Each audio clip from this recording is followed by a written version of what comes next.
आज जो पिछले लगभग 15-20 दिनों से हम इसके सेमिनार की तैयारियों में जुटे हुए थे, तो आज इसका प्रेजेंटेशन यहाँ पे होना है। तो सर, तो आप सभी शिक्षक साथियों का स्वागत है। तो अभी जैसे कि सूचना मिली हुई है कि BO sir, deputy BO sir 11 बजे तक यहाँ पर पहुँचेंगे। वो कल टनकपुर जनता दरबार में थे तो लेट पहुँचे थे कहते हैं। तो इस इंटर कॉलेज के संस्था प्रमुख होने के नाते सर इस सेमिनार और हम ये कैसा जाएगा इसके बारे में बात रखेंगे। उससे पहले मैं कुछ चीज़ें यहाँ पर आपके सामने प्रस्तुत कर देता हूँ, रख देता हूँ कि अगर ये देखें तो शिक्षक सेमिनार जो पिछले हम 2 बार शिक्षक साथी आपस में मिलके हम लोगों ने एक तो ओरिएंटेशन किया हुआ था इसका कि ये कैसे होगा, क्या क्या चीज़ें होंगी। वो फेस टू फेस हुआ था और इसका मकसद क्या है तो उससे हम लोग सब अधिकांशतः परिचित हैं। और उसके बाद एक हम ऑनलाइन ओरिएंटेशन किया हुआ था, उसके बाद आज ये यहाँ पर प्रेजेंटेशंस हैं। तो अगर ये देखें तो इस जो भी शिक्षण प्रक्रियाएं हैं, एक चीज़ ये समझ में आई, इससे पहले SCRT भी इस तरीके के आयोजन करवा चुकी है। तो ये समझ में आया कि जिन स्कूलों में बच्चे अच्छे सीख रहे हैं तो वहाँ पर कुछ ऐसी प्रक्रियाएं हो रही हैं प्रभावशाली जो कहीं ना कहीं सीधे तौर पर बच्चों की लर्निंग पे अफेक्ट कर रही है। तो उनको ध्यान में रखते हुए जो भी स्कूलों में जहाँ पर भी प्रभावशाली शिक्षा प्रक्रियाएं हो रही हैं, क्योंकि बच्चे का सीखना इस बात पर डिपेंड करता है कि जहाँ पर जिन स्कूलों में बच्चे अच्छे सीख रहे हैं तो वहाँ पे कुछ ऐसा हो रहा है, ऐसी प्रक्रियाएं हो रही हैं कि या तो प्रार्थना सभा इतनी अच्छी हो रही है या रीडिंग कॉर्नर इस तरीके से चल रहा है कि उनकी भाषा सीखने में मदद कर रहे हैं, या गणित की कक्षा किस तरीके से चल रही है, वहाँ पर ELPS अप्रोच का प्रयोग हो रहा है। और अगर भाषा की कक्षा में देखें तो अभिव्यक्त करने के बहुत तरीके के मौके हैं, बोलने के, दीवार पत्रिका के रूप में। तो ये समझ में आया कि जब हम शिक्षा में काम करते हैं तो उसमें कुछ ऐसी प्रक्रियाएं होती हैं, वो किसी भी तौर पे हो सकती हैं। School as a process whole अगर ये देखें तो सामूहिक प्रक्रियाएं हो सकती हैं। जो छुट्टी का समय है वो इंटरवल का समय और प्रार्थना सभा है, ये अगर देखें तो सामूहिक प्रक्रियाएं और क्लास कक्ष प्रक्रियाओं में। तो अगर ये देखें तो इसको हम कैसे आपस में सीख सकते हैं, समझ सकते हैं, तो उस उद्देश्य से। और एक चीज और है, जब हम शिक्षा में बात करते हैं तो कोई ऐसा यूनिक प्रक्रिया नहीं होती है, यूनिक सैद्धांतिक तौर पे तो आप सहमत हो सकते हैं कि इस तरीके से किया जाए, लेकिन जब हम उसको व्यवहारिक तौर पे करते हैं बच्चों के बीच में तो सिर्फ एक ही तरीके की प्रोसेसेस नहीं होती है, कई तरीके की प्रोसेसेस होती है।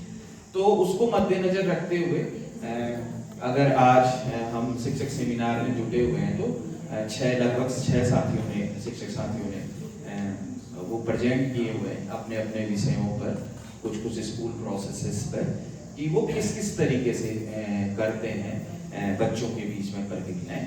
और वो प्रक्रियाएं कहीं ना कहीं हम लोगों को और अन्य लोग उसमें शामिल हो गए, उसमें कुछ सोच समझ बना रहे होंगे और उसके बाद कहीं ना कहीं वो हमें भी मदद कर रही होगी। और दूसरा एक्सपेक्ट देखें तो एक पहला तो यही महत्वपूर्ण उद्देश्य रहा है। दूसरा अगर उद्देश्य देखें कि जो लर्निंग का जो मसला है, मतलब स्कूलों में जो सीखने का जो उपक्रम होता है, उस उपक्रम में अगर देखें तो अगर जो भी वहाँ पर शिक्षक है, अगर उनके बीच में संवाद होता है अलग अलग प्रक्रियाओं पे, किस किस तरीके से कहाँ पे किस किस तरीके से हो रहा है, तो क्योंकि कंटेंट तो एक ही है, मतलब कोई भी कक्षा में तो सिलेबस निर्धारित है, लेकिन जब हम ये देखते हैं कि कहीं किसी विद्यालय में बच्चे बहुत अच्छा सीख रहे होते हैं किसी भी विषय में, या मूल्यों के तौर पे भी देखें तो शिक्षा का सिर्फ कॉन्सेप्ट सीखना ही नहीं, मूल्य भी सीखते हैं, तो उनके तौर पे देखें कहीं पे सीख रहे होते हैं तो वहां पे क्या क्या प्रक्रियाएं महत्वपूर्ण है, क्या क्या हो रही हैं, अगर देखें तो ये मतलब समझ में आता है। तो उसी को मद्देनजर रखते हुए तो यहाँ पे अधिकांश पेपर बहुत सैद्धांतिक नहीं है, लेकिन जो सिद्धांत हैं उन सिद्धांतों को हम कैसे ये स्कूली धरातल पे बच्चों के साथ कैसे कर पाए, तो वो एक यहाँ पे देखने का मौका मिलेगा। उसमें संवाद हम सभी लोग कर रहे होंगे, उसमें शेयरिंग हो रही होगी पेपर्स के जरिए, एक तो ये है। और अगर ये देखें तो ये पूरी प्रक्रिया टीचर लेड है, मतलब इसके सेंटर में शिक्षक ही है, क्योंकि अगर ये देखें कि जब हम आपस में चीजों को संवाद के रूप में लोकतांत्रिक तरीके से करते हैं तो वो चाहे एनपीआरसी मीटिंग हो या अन्य मीटिंगें जो होती हैं उसमें ये देखा गया है कि जहाँ पे शिक्षक उसके प्रेजेंटर की भूमिका में होते हैं, उसके फीडबैक देने वाले, कमेंट करने वाले वही होते हैं, उसके पूरे व्यवस्था को जब कर रहे होते हैं वो उन चीजों को, तो वो वहाँ पर लर्निंग ज्यादा होती है बजाय कि कोई व्यक्ति बाहर से मतलब उससे भी होती है, लेकिन ये कि जब आपस में ही लोग होते हैं तो वो सीखने में सिखाने में ज्यादा एक तो ऑथेंटिक होती है, ज्यादा विश्वसनीय होती है और आपस में उसकी समझ भी बढ़ जाती है। तो आज देखें तो आज की जो पूरी प्रक्रिया है उस प्रक्रिया में मैं जो मंच संचालन है वो भी अध्यापकों द्वारा किया जाएगा और जो पैनलिस्ट हैं वो भी अध्यापक हैं और जो सेमिनार में प्रेजेंटर हैं वो भी अध्यापक हैं। तो एक तरीके से क्या होगा इसके केंद्र में शिक्षक ही हैं। तो क्योंकि मैंने खाली शुरू में स्ट्रक्चर करने के बाद रखी है, तो मैं पैनलिस्ट जो सर हैं महेंद्र अधिकारी सर, उनसे कहूँगा कि सर आप अपने स्थान ग्रहण करिए और चंद्रप्रभा पांडे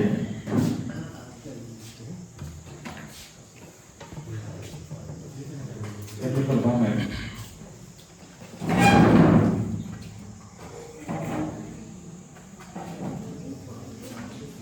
और अब मैं मंच संचालन संजय सर को देता हूँ। तो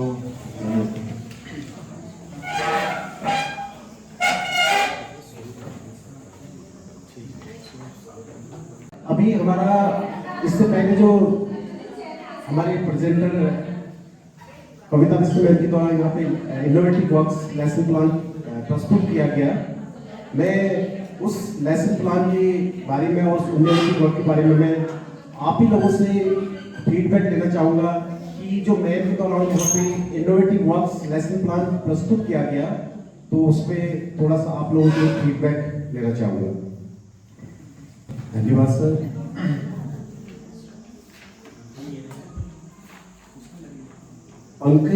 पंख ही काफी नहीं है आसमानों के लिए, पंख ही काफी नहीं है आसमानों के लिए, हौसला भी चाहिए ऊंची उड़ानों के लिए।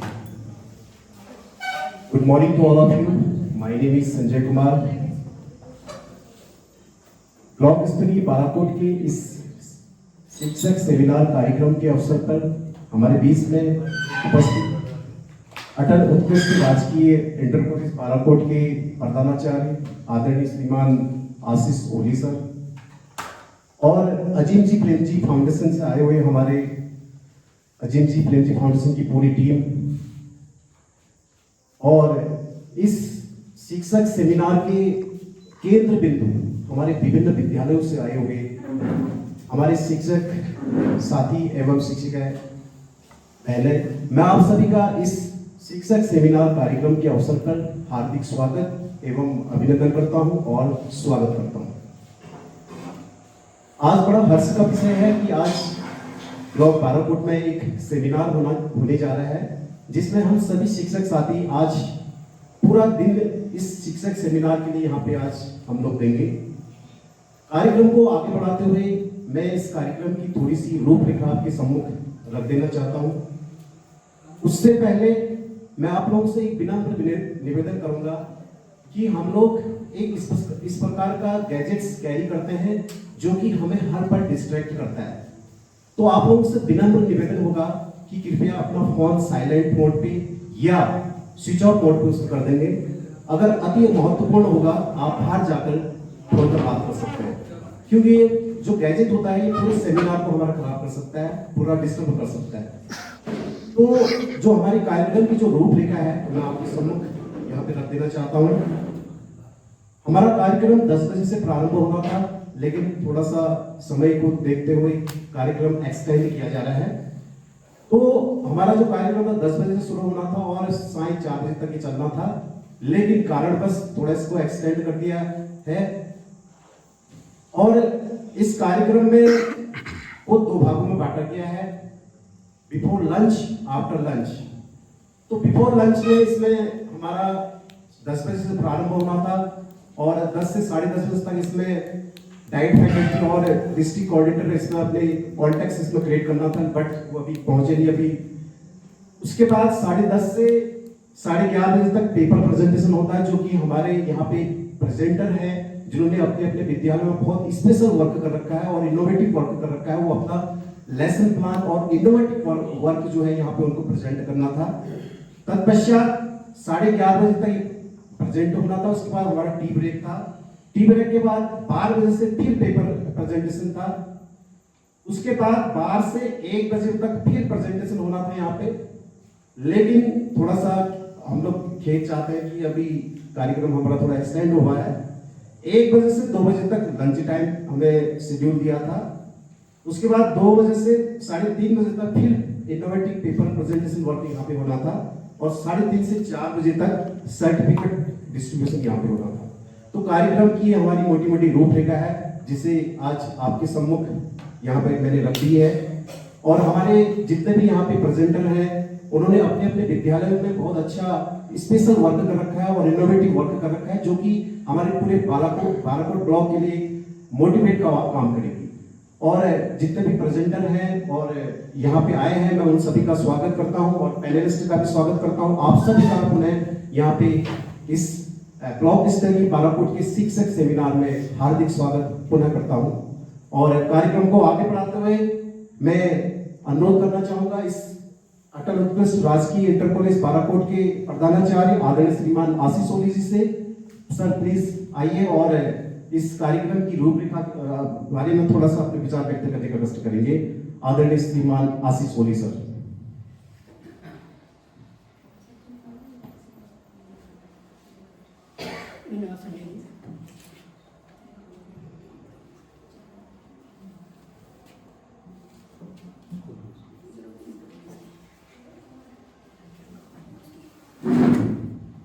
इस सेमिनार में उपस्थित समस्त विद्वान शिक्षक साथी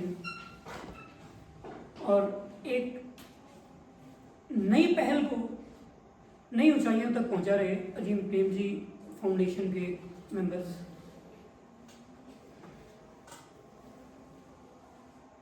चाहे कोई भी कार्यक्रम हो, चाहे वह किसी शिक्षक सेमिनार से संबंधित हो, किसी ट्रेनिंग से संबंधित हो, उसका केंद्र बिंदु कभी भी शिक्षक नहीं हो सकता। उसका केंद्र बिंदु हमेशा छात्र। हम जो भी सीखते हैं, जहां भी सीखते हैं, उसको इंप्लीमेंट हमने करना अपने छात्रों के लिए।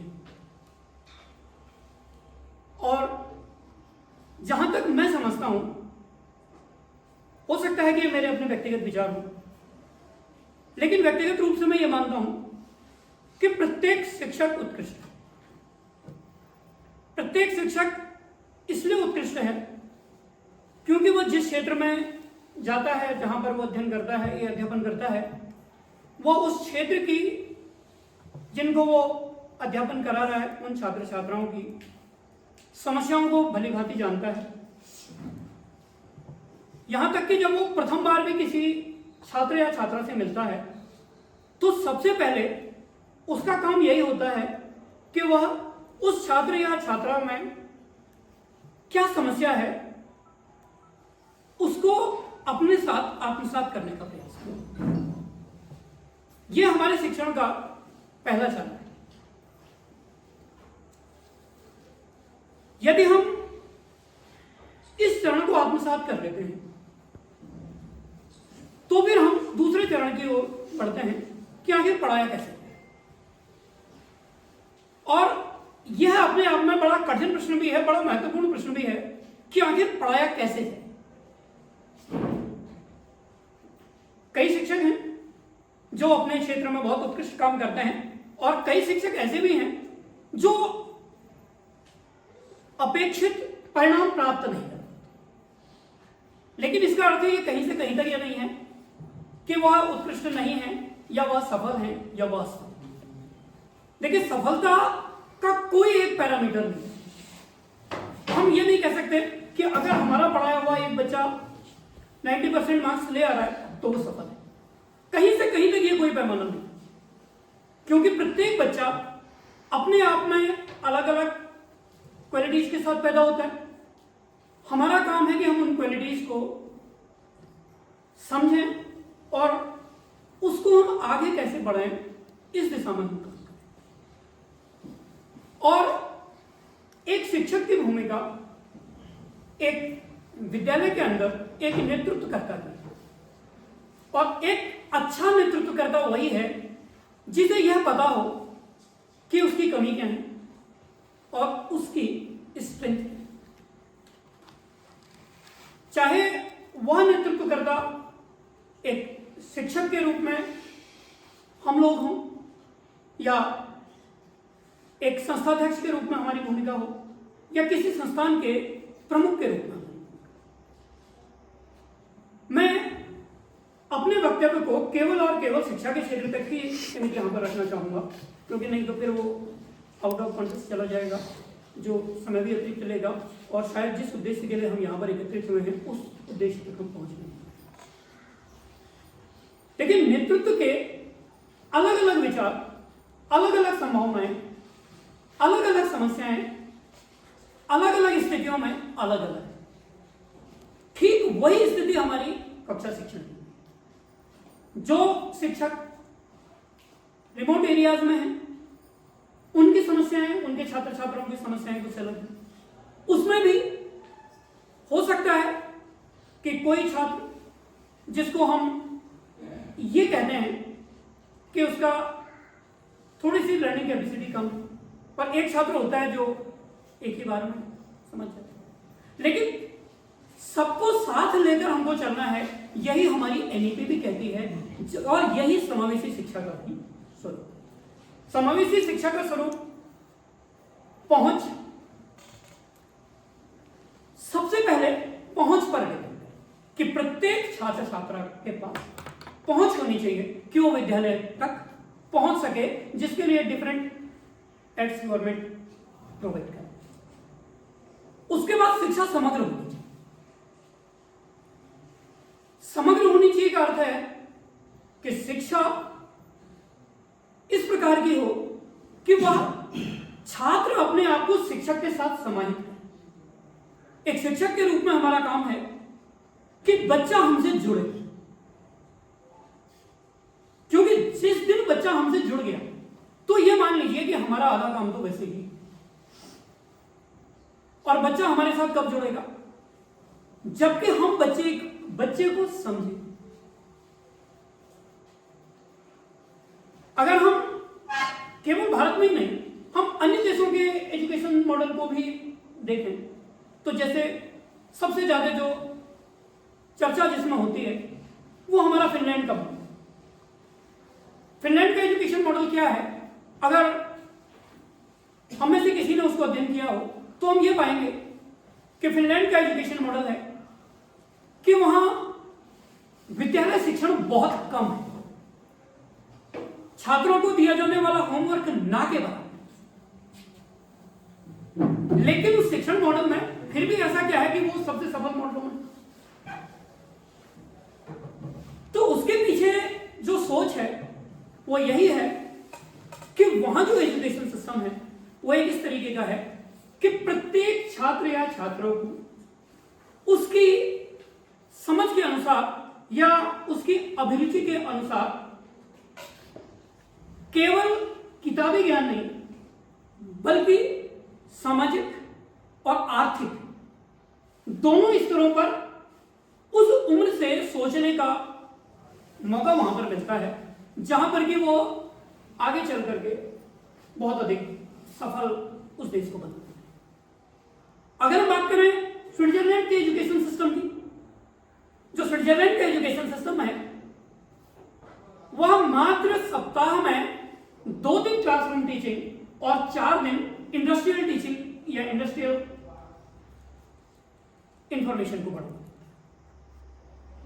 और जब बच्चे एक साथ उस इंडस्ट्री में एज अप्रेंटिस काम करते हैं तो उनको, क्योंकि वहां पर वो कोई एम्प्लॉय नहीं है, उनको एक छोटे से छोटे स्तर से लेकर के बड़े से बड़े स्तर तक की समस्याओं को और उनके बारे में समाधान के विभिन्न पहलुओं के बारे में जानने का पता चलता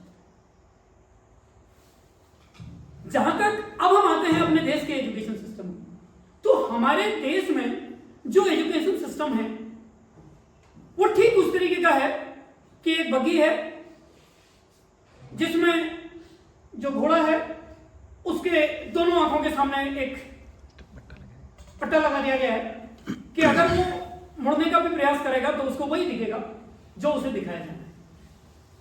और शायद जो NEP 2020 है वो इसी भ्रांति को तोड़ने का एक प्रश्न हम लोगों के मन में था, मेरे मन में भी था। कई इसके बारे में मैंने थोड़ा सा एक शिक्षक होने के नाते अध्ययन करने का जब प्रयास किया कि आखिर एक उम्र की सीमा कक्षा 1 में प्रवेश करे पढ़ाई की,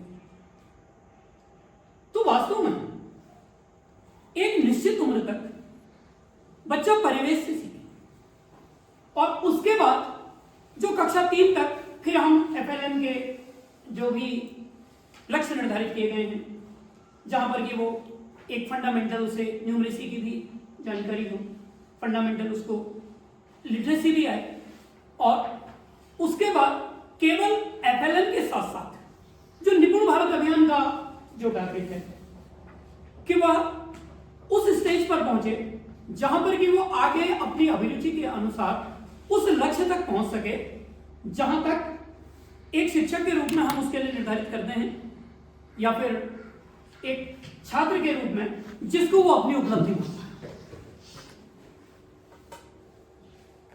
जहां तक प्रश्न है हम सभी शिक्षकों का,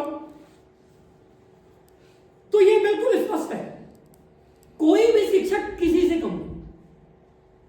हम सब लोग जो भी यहां पर हैं, हम एक एग्जाम निकाल करके आए हैं या एक निश्चित क्वालिफिकेशन प्राप्त करके आए हैं।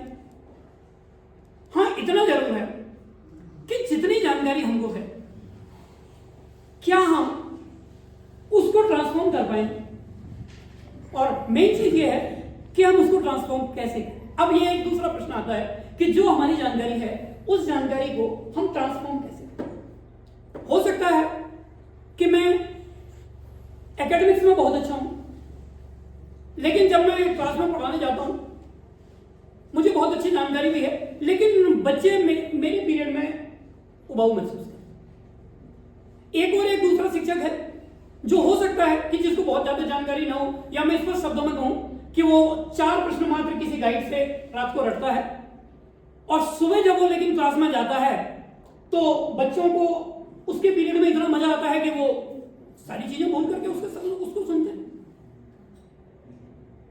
तो उसके पीछे केवल और केवल एक ही सोच काम करती है कि हम बच्चों के साथ किस तरीके से खुद को जोड़ते हैं। क्योंकि मैं फिजिक्स का शिक्षक हूं, तो फिजिक्स में एक टर्म आता है दैट इज रेजोनेंस।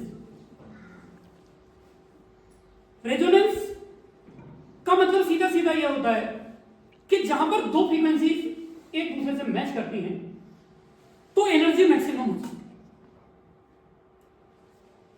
ठीक उस तरीके से जहां पर बच्चे की और शिक्षक की एक दूसरे के साथ, चाहे फ्रीक्वेंसी कह लीजिए फिजिक्स के टर्म में या एक सामान्य टर्म में, विचार हम कह सकते हैं, जब मैच कर जाते हैं तो हमें अपेक्षा से कहीं अधिक परिणाम मिलते हैं। हम सब लोग नए नए इनोवेशन भी करते हैं और वास्तव में आज के दौर में जबकि सारी चीजें या तो एआई गवर्न करता है या फिर हम लोगों से पढ़ाने में कहीं अधिक निपुण शिक्षक हमको कई बार यूट्यूब में मिल जाते हैं, कई बार डिफरेंट और मीडिया में मिल जाते हैं। आज के दौर में कैसे पढ़ाना है बच्चे को बताना बहुत ज्यादा महत्वपूर्ण नहीं है। बस बच्चे को यह बताना महत्वपूर्ण है कि उसे किस तरीके से आगे चलना है जिससे कि वो अपेक्षित लक्ष्य को प्राप्त करे। और उसके लिए जरूरी है कि हमें अपनी भी और उस छात्र की भी दोनों की अभिरुचियां भी पता हों और साथ ही साथ एक क्लियर विजन हो कि जिस टारगेट तक हम बच्चे को लेकर जाना चाह रहे हैं उस टारगेट तक हम कैसे पहुंचे। कई सारे शिक्षक ऐसे हैं जिनको मैं व्यक्तिगत रूप से जानता हूं और मैं व्यक्तिगत रूप से भी उनका बहुत बड़ा जिन्होंने कि अपने विद्यालय में इतना उत्कृष्ट कार्य किया है कि वास्तव में वो जिस सम्मान को आज हासिल कर रहे हैं वो उससे ज्यादा के सम्मान के हैं। बट मुख्य जो उद्देश्य है वो उद्देश्य यही है कि जो न केवल हम आज यहां सीखें बल्कि हम अपने मन में भी चिंतन करें कि कल को क्या, जब हम कक्षा में जाएं हमने कल को बच्चे को क्या बताया। आखिर ऐसी कौन सी विधि है कि उस विधि से अगर आज बच्चा नहीं समझ रहा तो कल मैं उसमें क्या चेंज करूंगी समझना है। केवल एक बार पकड़ना है कि अगर ए मेथड फ्लॉप हो गई तो बी मेथड में आइए, बी मेथड फ्लॉप हो गई तो सी में आइए। जहां एक बार हमको ये पता चल गया कि हाँ सी से या डी से या ई से हमारा काम बन जा रहा है तो उसके बाद हमको केवल ई वाले रूट पे चलना है या उस रूट पे चलना है और बहुत जल्द ही बच्चा सीख। शेष समय का भी अभाव है और कई प्रेजेंटेशन यहां पर होने हैं।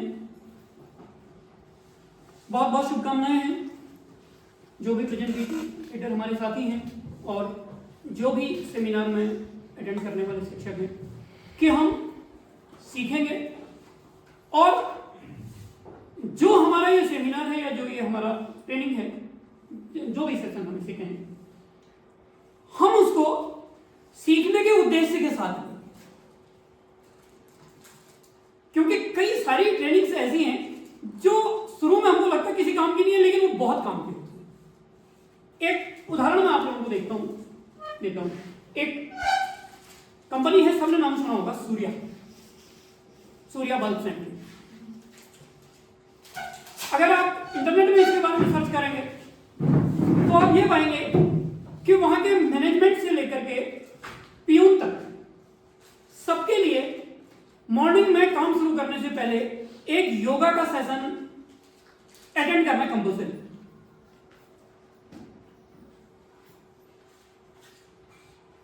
केवल इसलिए कि जो भी चीजें हमारे ब्रेन में चल रही हैं वो थोड़ी देर के लिए वॉश आउट हो जाएं, क्योंकि वास्तव में जो कठिन काम है उस काम को करने के लिए जब तक हम एकाग्रचित्त नहीं होंगे तो समस्याएं रहेंगी। तो इन सारी चीजों को देखिए, एक नया इनोवेशन है। भाई शिक्षण में तो योगा समझ में आता है, हमें बच्चे को सिखाना है, लेकिन एक इंडस्ट्रियल वर्क में और योगा कहीं से कहीं तक मैच नहीं करता। लेकिन फिर भी उससे पहले वो कंपनी घाटे में थी। अगर आप उसका ग्रोथ का ग्राफ देखें, लेकिन उसके बाद 3 महीने के अंदर उसमें अपेक्षा से कहीं बेहतर था। तो सारी चीजें देखिए, ट्रेनिंग का उद्देश्य यही है, हमारे सेमिनार्स का उद्देश्य यही है कि हम दूसरे का विचार सुने, उस विचार का मनन करें, एक बेहतर परिणाम प्राप्त करें और परिणाम प्राप्त करने के बाद जो उसका केंद्र बिंदु है उस केंद्र बिंदु अर्थात छात्र तक उसका लाभ पहुंचाएं, तभी ये सफल भी है। मेरी बहुत बहुत शुभकामनाएं हैं। समस्त लोग प्रबुद्ध हैं और निसंदेह जो हम सोच के आए हैं हमें उससे और अधिक बेहतर परिणाम प्राप्त होंगे।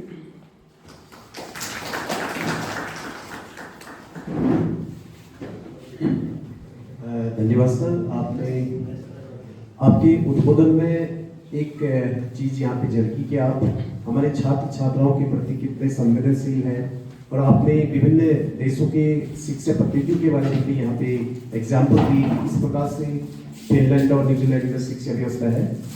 और अगली बात आपने ये बताई कि हमें आज की डेट में कैसे अपने आप को अपडेट करना है और किस प्रकार से जो टीचिंग मेथड्स है उस पे काम करना है, क्योंकि इंफॉर्मेशन आज की डेट में यूट्यूब के माध्यम से, एआई के माध्यम से हम लोगों को मिल जाती है, बट हमें थोड़ा सा अपने जो टीचिंग अप्रोचेस हैं और टीचिंग स्टाइल है उस पे काम करने की जरूरत है ताकि हम अपने बच्चों को नए तरीके से कुछ आगे बढ़ा सके। तो बहुत बहुत धन्यवाद सर। आपने अपने उद्बोधन में जो बच्चों में छात्र हमारे जो केंद्र बिंदु है उनके बारे में अपनी बात रखी।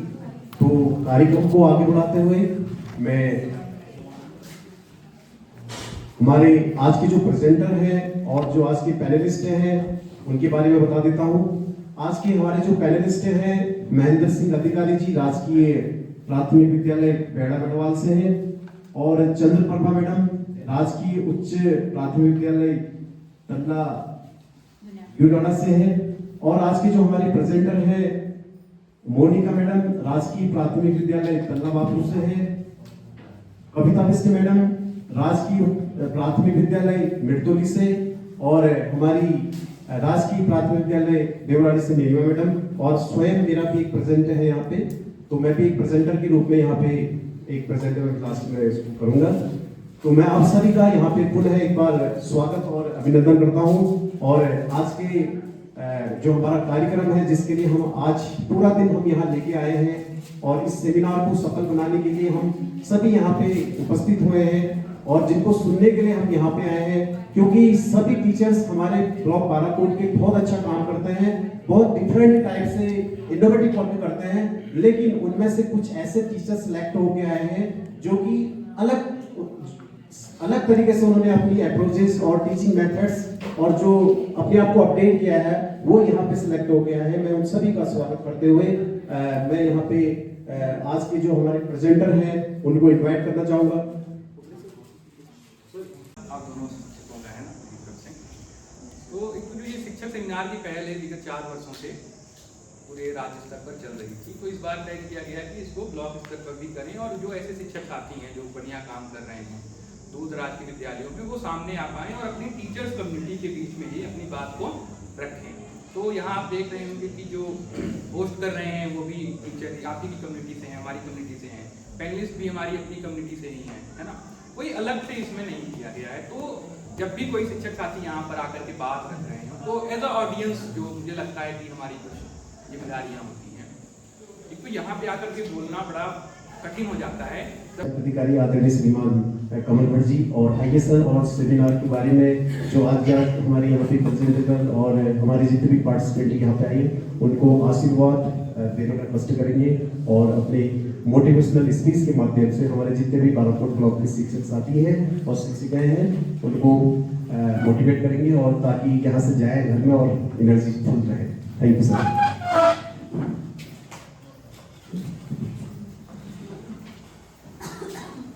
आवाज तो ऐसी आ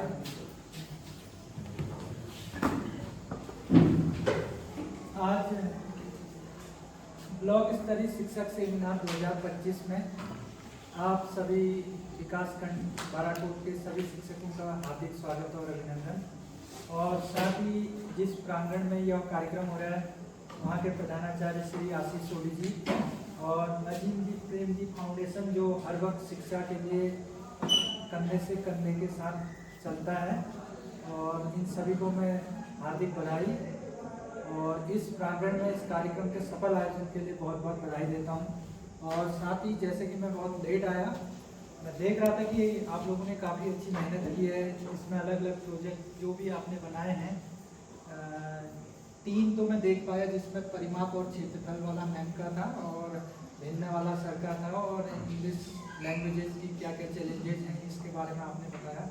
तो मुझे लगता है कि कहीं ना कहीं जो चीज़ें हैं, ये जो सेमिनार होते हैं इनका अपना आपस में सबसे एक तो मुझे लगता है कि जो बेसिक इसका कॉन्सेप्ट है सेमिनार का, जो सबसे ज़्यादा फायदा है वो ये है कि इससे कोऑर्डिनेशन बन जाता है। अब होता क्या है कि जैसे कोई टीचर अभी समझ लो कि जैसे मैम तल्ला बाबलू में है और कोई टीचर है ग्यूनाड़ा में, तो हो सकता है वो तो आपस में फिर भी मिल रहे हैं। अब एक टीचर है बाराकोट में और एक टीचर है तल्ला बाबलू में, तो वो उनके बीच कोई कोऑर्डिनेशन नहीं है और हम काम कहीं ना कहीं एक बच्चे पे कर रहे हैं। तो जब हम यहाँ पर ऐसे ग्रुप में मिलते हैं तो हमारे आपस में कहीं ना कहीं जब 4-5 घंटे हम इतना टाइम देते हैं तो आपस में बातें होती हैं कि यार तुम्हारे वहाँ क्या चल रहा है, कितने बच्चे हैं। हम एटलीस्ट इतना तो पूछते ही हैं कि कितने बच्चे हैं, कितने टीचर हैं, कौन कौन है और क्या क्या पढ़ा हो।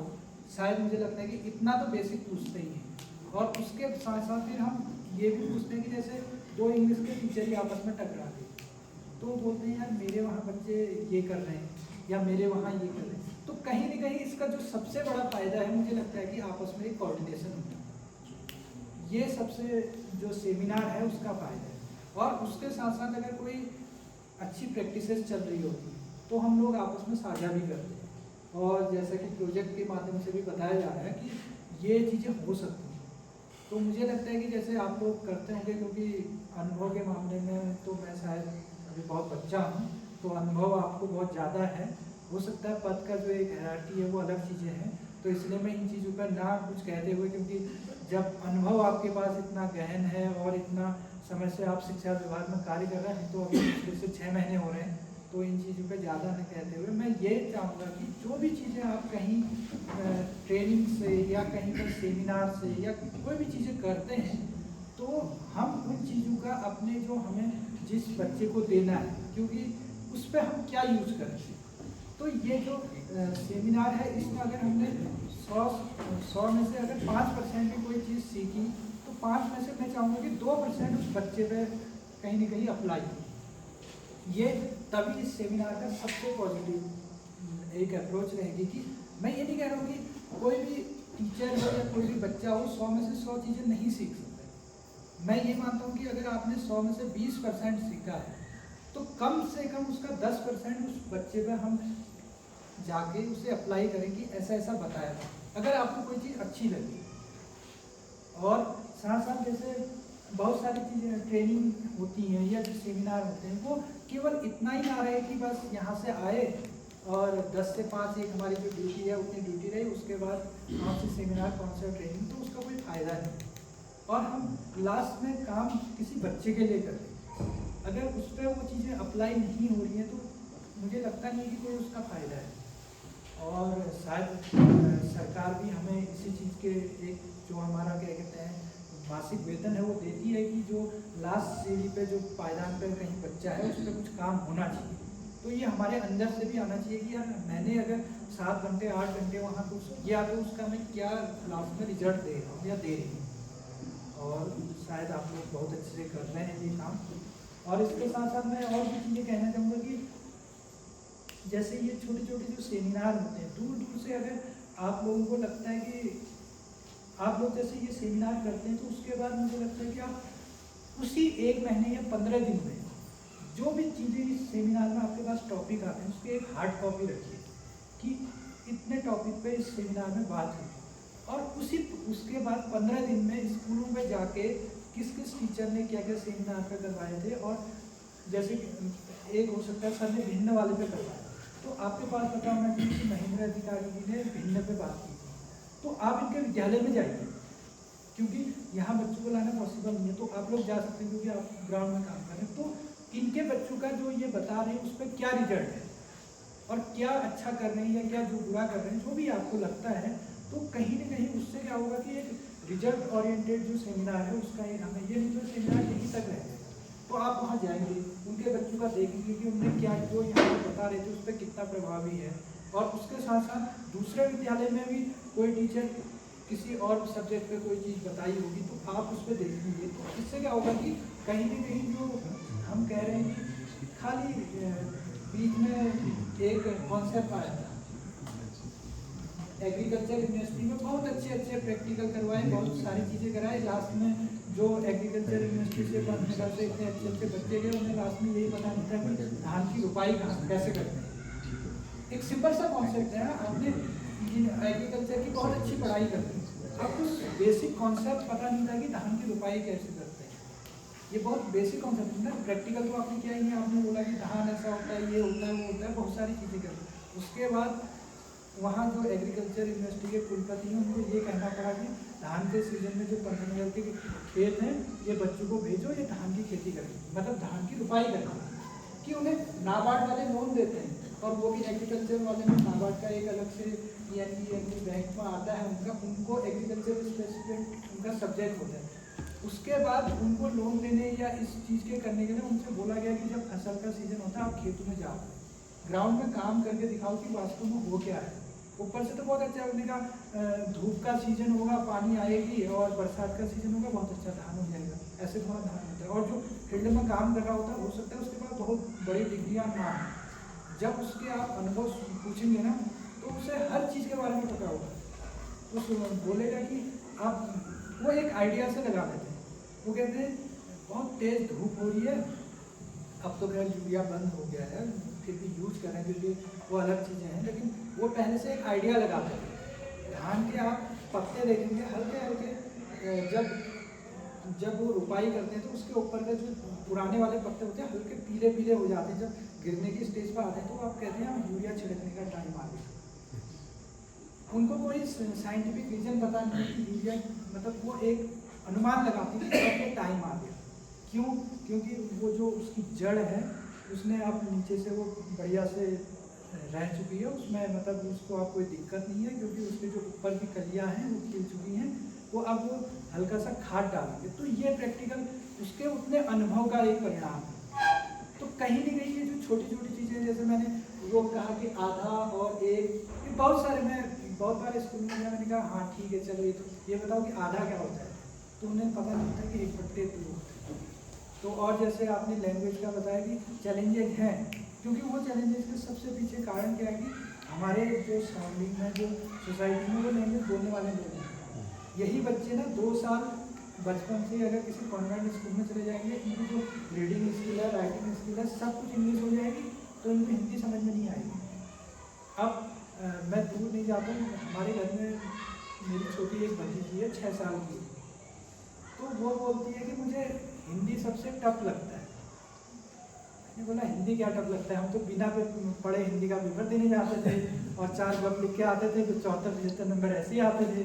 क्योंकि हमने शिशु मंदिर से पढ़ा, शिशु मंदिर से पढ़ा तो हमारा हिंदी में हमने प्रॉपर ध्यान दिया, और मेंस में भी कहीं कहीं जो लिखने की स्किल है, हिंदी मीडियम था तो वो, अब उनका क्या है, उनने बचपन से इंग्लिश पढ़ा, अब वही चीज़ें उन्हें हिंदी में लिखने में, वो हिंदी में शब्द बनाने में भी उन्हें कठिनाई होती है। कहीं ना कहीं जो ये लैंग्वेजेज हैं, जो इसके रूल तो हमने अपने सीखने के लिए बनाए हैं, रूल कोई कुछ है थोड़ा, वैसे लैंग्वेज के कोई इतने रूल थोड़ा होते हैं। जैसे हमें हिंदी है, हिंदी ग्रामर में वो तो हम बाद में कंपटीशन एग्जाम होता है तो कहीं वो ग्रामर का कहीं यूज होगा और उससे 1 नंबर हमारा कट जाएगा, तब हम उसके रूल सीखते हैं।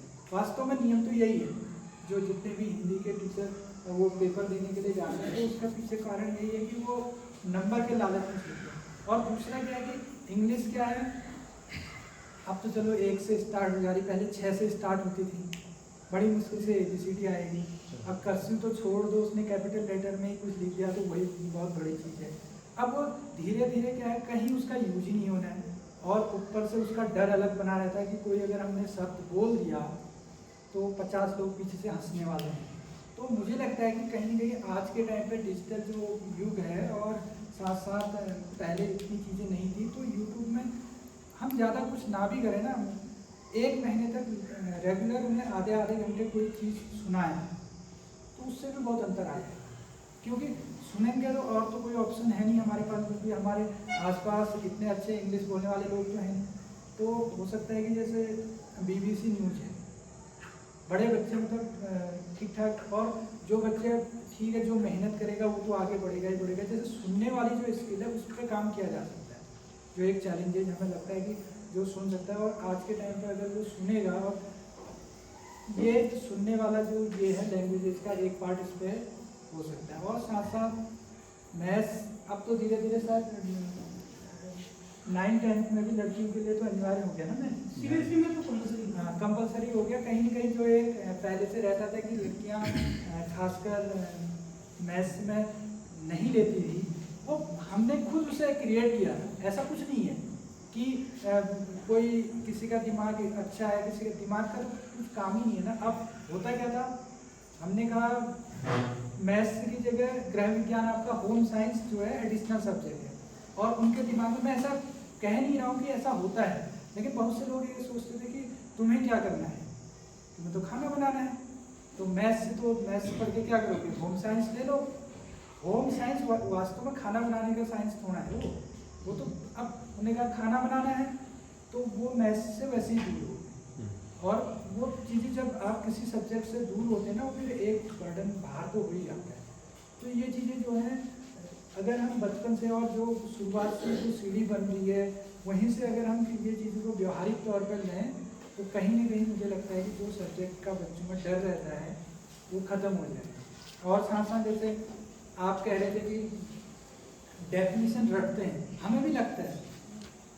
मुझे तो आज तक वो डेफिनेशन याद ही नहीं होती थी। मेन्स में भी कोई चीज़ आती थी तो फिर गप ही लिखता था मैं कि यार ऐसा ऐसा, क्योंकि वो बच्चे की उस टाइम पे एज ही यही है ना कि वो मुझे मतलब मैंने जितना अपने उसमें समझा कि हम सोचते थे जब हमने एनसीईआरटी पहले पढ़ते थे उस टाइम पे तो हम एनसीईआरटी समझते थे कि कुछ नहीं है, लेकिन जब तैयारी के दौरान जब एनसीईआरटी पढ़ने लगे तो फिर समझते लगे कि एनसीईआरटी में तो बहुत कुछ है।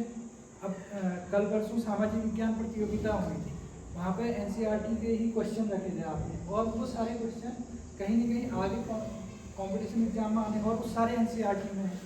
तो ये कहीं ना कहीं इन चीज़ों का जो हमें लगता है कि एजुकेशन में जो एक बीच में दूरी बन जाती है कि हम व्यवहारिक चीज़ को और किताबी चीज़ को दोनों को कंबाइन नहीं कर पाते।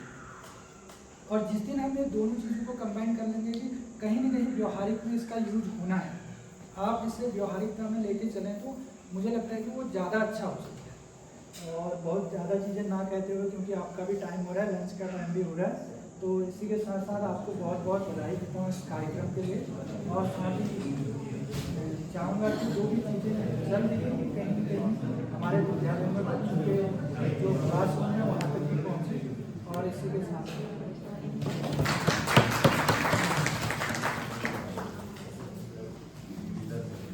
धन्यवाद सर, आपने यहाँ पे एक एनर्जी वाला माहौल पैदा कर दिया, और सभी टीचर आपकी जो वक्तव्य है उससे मोटिवेट रहेंगे, और जो जो बातें यहाँ पे आपने बताई सभी लोग और हम लोग अप्लाई करने का प्रयास करेंगे।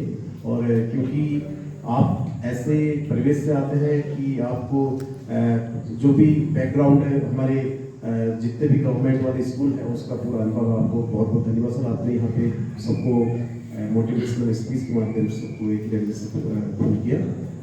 हमने यहाँ पे जो हमारा लंच टाइम था उसको स्किप कर दिया है, अब इसके बाद हम तुरंत फिर यहाँ से चले जाएंगे। तो उससे पहले कार्यक्रम को आगे बढ़ाते हुए जो आज की जितना भी हमारा सेमिनार थी यहाँ पे जो चीज़ें, आदरणीय खंड शिक्षा अधिकारी महोदय, आदरणीय प्रधानाचार्य महोदय, अजीत प्रेमजी फाउंडेशन के शिक्षक साथी और सभी शिक्षक साथी, आपका बहुत बहुत स्वागत। और जैसा कि आज ये सेमिनार हमारे सामने यहाँ प्रस्तुतिकरण दिया गया विभिन्न शिक्षकों के द्वारा, तो इस तरह का जो एक्सपीरियंस है वो इससे 1 साल पहले मैंने लिया है देहरादून में। वहाँ पर बताना चाहूँगी कि वहाँ पर जो टीचर्स आए हुए थे अपना प्रस्तुतिकरण देने, तो यहाँ पर जब हम लोग इसकी तैयारी कर रहे थे अपनी टीचिंग प्रैक्टिसेस की, मैम थी मेरे साथ, प्रियंका मैम, तो मुझे लग रहा था कि हम जैसे टीचर्स होंगे, रेगुलर काम कर रहे होंगे और कुछ ऐसे दिखाना होगा। लेकिन जब हम वहाँ पर गए तो 39 टीचर्स वहाँ पर थे, तो 39 के 39 टीचर्स इतने बेहतरीन टीचर्स थे वो कि मुझे लग रहा था कि मैं तो सबसे कम हूँ, कुछ काम ही नहीं हम करते हैं स्कूल में। मतलब एक टीचर तो ऐसे थे पारंपरिक विधि से पढ़ाते थे स्कूल में, जैसे पुरानी विधियाँ होती हैं वैसे पढ़ाते थे। तो हम लोगों का ऑब्जेक्शन हुआ कि ये क्या पढ़ा रहे हैं सर ये, लेकिन जब उन्होंने वीडियो दिखाया अपने बच्चों की राइटिंग, सर आप जैसी राइटिंग थी उनकी बच्चों की ब्लैक बोर्ड में, और वो बच्चे नवोदय ज्योति पता नहीं कहाँ कहाँ निकले हुए थे और पढ़ा वैसे रहे। तो हमें लग रहा था कि क्या, लेकिन इतना अच्छा एक टीचर वहाँ पे आए थे अल्मोड़ा से, उन्होंने अपने 3 कमरे थे उनके स्कूल में, और 3 कमरों में उनकी दीवारों में कहीं पर भी जगह नहीं थी, तो उन्होंने छतों में अपने बच्चों की जो एक्टिविटी जो भी काम था वो छतों में टांगा था, छतों में दिखाया था उन्होंने। तो इतने अच्छे अच्छे टीचर्स थे। एक टीचर से उन्होंने पूरी मतलब थीसिस लिखी थी उन्होंने कि मतलब मैंने जो स्कूल में काम किया उससे पहले मेरे बच्चे ऐसे थे और मैंने जब काम किया उसके बाद मेरे बच्चे ऐसे, पूरा रिकॉर्ड लेकर आए थे वो। तो उनको देखकर लगता था कि वाकई में मतलब हमने बहुत ज़्यादा काम करने की अभी ज़रूरत है, और वहीं से ऐसा मोटिवेशन मिला कि लगा कि ये 4-5 घंटे भी स्कूल में कम ही करते हैं, मतलब हमें बहुत ज़्यादा और करना चाहिए। गांव में ही रहते थे वो टीचर्स मोस्टली, और वहीं पे रह के वो मतलब इतना अच्छा काम कर रहे हैं। तो यहाँ पे मैम आप लोगों का जो रिप्रेजेंटेशन था वो काफ़ी सराहनीय था, इससे हम भी उस कॉन्सेप्ट को हम भी अपने विद्यालय में ले जा रहे होंगे और बच्चों को सिखा रहे होंगे। आपका मतलब धन्यवाद है। Thank you ma'am. मैं अनुरोध करना चाहूँगा हमारे प्रोफेसर से।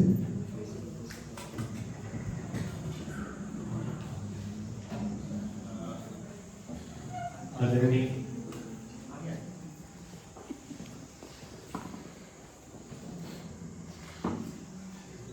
खंड शिक्षा अधिकारी प्रधानाचार्य GIC आशीष और मेरे आजीव प्रेम जी फाउंडेशन के शिक्षक साथी और सभी मेरे शिक्षक साथी, आपका हार्दिक अभिनंदन। तो जो ये आपके द्वारा ये सेमिनार शिक्षक सेमिनार का आयोजन किया गया फाउंडेशन आजीव प्रेम जी फाउंडेशन, इसके द्वारा जो हमको हमारे शिक्षक साथियों द्वारा जो भी गतिविधियां और जो भी एक्टिविटीज़ ये बताई, इनसे हम काफ़ी प्रेरित हैं और साथ ही हमने कुछ ना कुछ जो भी सीखा है उसको आपको यकीन दिलाते हैं। हम अपने विद्यालय में भी इन्हीं कार्यकलापों को आयोजित करके शैक्षिक उन्नयन में सहभागी। धन्यवाद। धन्यवाद सर, आपने संक्षिप्त में यहाँ पे अपना फीडबैक दिया। कार्यक्रम हमारा समाप्ति की ओर है और मैं अनुरोध करना चाहूँगा कि जितने भी हमारे प्रेजेंटर हैं और पैनलिस्ट हैं यहाँ पे मंच पे आ जाएंगे, और मैं आदरणीय खंड शिक्षा अधिकारी बालापुर सर से अनुरोध करना चाहूँगा कि सर हमारे जितने भी पैनलिस्ट हैं और जितने भी आज के प्रेजेंटर हैं वो यहाँ पे मंच पे आ जाएंगे। नीलिमा मैडम, मोनिका मैडम और कविता अधिकारी सर और चंद्रकला मैडम यहाँ पे आ जाएंगे।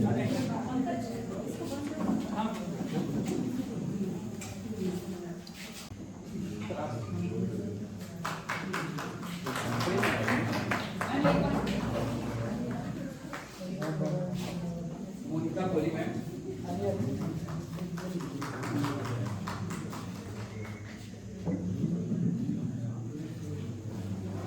कविता बिष्ट मैम।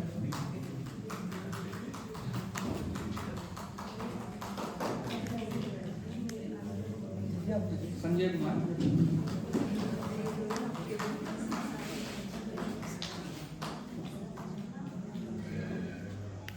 महेंद्र सिंह अधिकारी सर।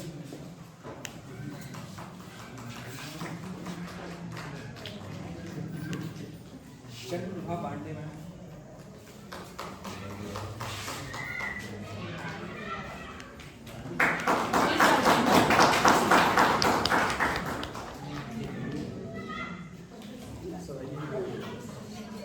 आप लोग एक बार आ जाइए, एक ग्रुप फोटो ले लेते हैं हम लोग।